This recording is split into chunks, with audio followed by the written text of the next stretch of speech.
আজকে আমরা শুনছি হঠাৎ করে আমাদের বাংলাদেশ ব্যাংকের যিনি গভর্নর আছেন আহসান এইচ মনসুর, তিনি বলছেন রিজার্ভ থেকে চুরি হওয়া যে টাকাটা ছিল সেই টাকাটার ৮০% সরকার নাকি ফিরিয়ে নিয়ে আসছে। সম্মানিত দর্শক, আসসালামু আলাইকুম। আরেকটি নতুন এবং গুরুত্বপূর্ণ ভিডিওতে আপনাদের স্বাগত। ইতিমধ্যে আপনারা ভিডিওর থাম্বনেল এবং টাইটেল দেখে বুঝে গেছেন যে ভিডিওটা কোন বিষয়কে ইঙ্গিত করছে এবং কতটা গুরুত্বপূর্ণ। তাই না টেনে পুরো ভিডিওটা দেখার অনুরোধ রইল। আর আপনি যদি এই চ্যানেল নতুন হয়ে থাকেন তাহলে চ্যানেলটি সাবস্ক্রাইব করার অনুরোধ রইল। তাহলে একটি লাইক দিয়ে আমার সাথে পুরো ভিডিওটি দেখতে থাকুন। ঘটনা যদি সত্য হয় তবে আমরা এখন আশা করি সত্যই নিশ্চয়ই। তাহলে রাতারাতি ডক্টর মোহাম্মদ ইউনূস এই কয়েক মাস যাবৎ নিজের যেই বিভিন্ন সেক্টরগুলোতে অদক্ষ উপদেষ্টাদের কারণে যে সমালোচনার মুখে পড়েছেন এগুলো সব কেটে যাবে। বাংলাদেশ রাতারাতি অনেক ঝামেলা থেকেও মুক্ত হবে। দর্শক খেয়াল আছে নিশ্চয়ই, বাংলাদেশ থেকে প্রায় কয়েক লক্ষ কোটি টাকা বিভিন্ন সময় আমরা গণমাধ্যমে দেখি বা সরকারের এই প্রেস উইং থেকেও বলা হয়ে থাকে পাচার হয়ে গেছে। ইভেন আওয়ামী লীগ সরকারের সময় খুবই গুরুত্বপূর্ণ একটা ঘটনা ঘটেছিল, আমাদের রিজার্ভ চুরি। এই রিজার্ভ চুরির তদন্ত প্রতিবেদন এখনও আলোর মুখ দেখে নাই, তবে আমরা আশা করি এই সরকারের আমলে রিজার্ভ চুরির তদন্ত প্রতিবেদন আলোর মুখ দেখবে। আর অফকোর্স এটার সাথে কারা জড়িত কে কে থাকতে পারে মানুষ আজ করতে পারে। তবে মজার বিষয় হচ্ছে আমাদের এই রিজার্ভ চুরি করে যেই টাকাটা নিয়ে যাওয়া হয়েছিল সেই টাকাটা ফেরত নিয়ে যে নানান ঘটনা আলোচনা সন্দেহ চলছিল। আবার কেউ কেউ বলছিল আওয়ামী লীগ সরকারের সময় যে রিজার্ভের টাকা চুরির টাকাটা ফিরত হলে এটাও মাইরা দিবে, এরকম কিন্তু একটা শঙ্কা ছিল। বাট আজকে আমরা শুনছি হঠাৎ করে আমাদের বাংলাদেশ ব্যাংকের যিনি গভর্নর আছেন আহসান এইচ মনসুর, তিনি বলছেন রিজার্ভ থেকে চুরি হওয়া যে টাকাটা ছিল সেই টাকাটার ৮০% সরকার নাকি ফিরিয়ে নিয়ে আসছে। মাশাআল্লাহ, কবে নিয়ে আসলো এটা আমরা জানি না। তবে তিনি বলছেন যে গতকালকে রাজধানীর একটি হোটেলে ব্র্যান্ডিং বাংলাদেশ শীর্ষক অনুষ্ঠানে এই কথা বলছেন। তিনি বলছেন সাইবার হ্যাকিংয়ের মাধ্যমে বাংলাদেশ ব্যাংক থেকে চুরি হওয়া যেই রিজার্ভের টাকাটা চলে গিয়েছিল সেটার ৮০% ফিরিয়ে এনেছে সরকার এবং বাকিটা আদায়ে মামলা চলছে। মামলা জিতে বাকি অর্থ ফেরানো সম্ভব। তিনি বলছেন যে আপনার চট্টগ্রামের একটি প্রতিষ্ঠানে বিদেশে পাচার করছে প্রায় $20 বিলিয়ন।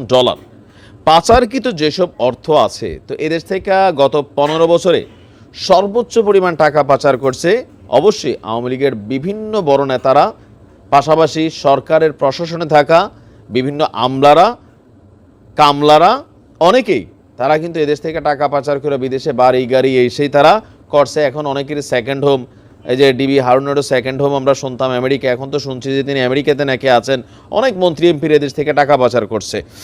তো বলছেন যে পাচারকৃত সেই সব অর্থ নাকি উদ্ধারের জন্য কাজও চলতেছে, বিদেশিরা সহযোগিতা করতেছেন ওই টাকাগুলো এদেশ থেকে আবার বাংলাদেশে ফিরে আনবে। তবে আসলে কতটুকু পারবে, যেহেতু ৮০% নিয়ে আসছে রিজার্ভের, বাকিরও নিশ্চয়ই পারবে। তিনি বলছেন পাচার হওয়া অর্থ ফেরাতে মার্কিন যুক্তরাষ্ট্রের federal bureau of investigation FBI এবং অন্য সংস্থাগুলোর সাথে ইউনূস সরকার যোগাযোগ রাখছে এবং কি আলাপও করছে। ইভেন ওইসব দেশগুলোতে সরকারের পক্ষ থেকে আইনজীবী নিয়োগ দেওয়া হচ্ছে। কথার কথা এখন আমাদের অনেকে ভাবতে পারে আমরা তো আমেরিকা চলে আসছি, আমাদের আর কে ধরবে, কানাডা চলে আসছি, আমাদের আর কে ধরবে। কিন্তু সরকার বলছে ওই দেশে আপনি যে দেশে সিটিজেন নিছেন সেই দেশে আপনাকে ধরার জন্য সরকার, বাংলাদেশ সরকার আইনজীবী নিয়োগ করবে, আপনার বিরুদ্ধে মামলা করবে যে আপনি এই টাকাগুলো বাংলাদেশ থেকে মানি লন্ডারিং করছেন।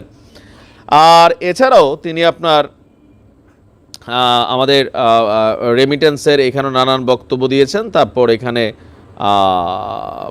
কি বলা হয় যে আমরা যদি দেখি এখানে আর একটু তথ্য দিয়েছেন যে দেশ থেকে এই মুহূর্তে সুশাসন প্রতিষ্ঠা হওয়ায় টাকা পাচার বন্ধ হয়েছে, রাজনৈতিক অস্থিরতা সত্ত্বেও রেমিটেন্স প্রবাহ স্মরণকালের মধ্যে সর্বোচ্চ পর্যায়ে পৌঁছেছে। অবশ্যই প্রবাসীরা এখন টাকা পয়সা পাঠাচ্ছে, তবে আমরা মনে করি এটা যদি সরকার আদৌ করতে পারে, এখন ৮০% কবে আসলো কিভাবে আনলো এগুলো সম্পর্কে আমি জানি না।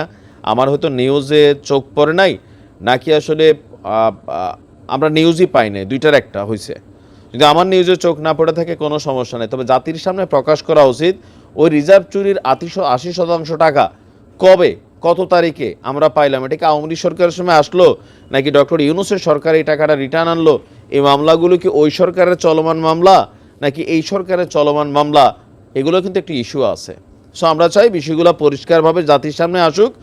ইউনূস সরকার যেটা ভালো কাজ করতেছে সেটার প্রশংসা অবশ্যই করতে হবে, আর যেখানে উপদেষ্টাদের অদক্ষতা আছে সেটারও সমালোচনা করতে হবে, কারণ ক্ষমতাকে প্রশ্ন করাই আমাদের কাজ।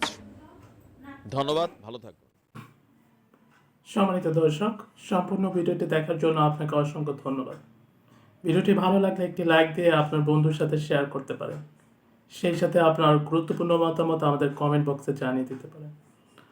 আর আপনি যদি এরকম আরও নতুন নতুন ভিডিও পেতে চান তাহলে আমাদের চ্যানেলটি সাবস্ক্রাইব করে রাখতে পারেন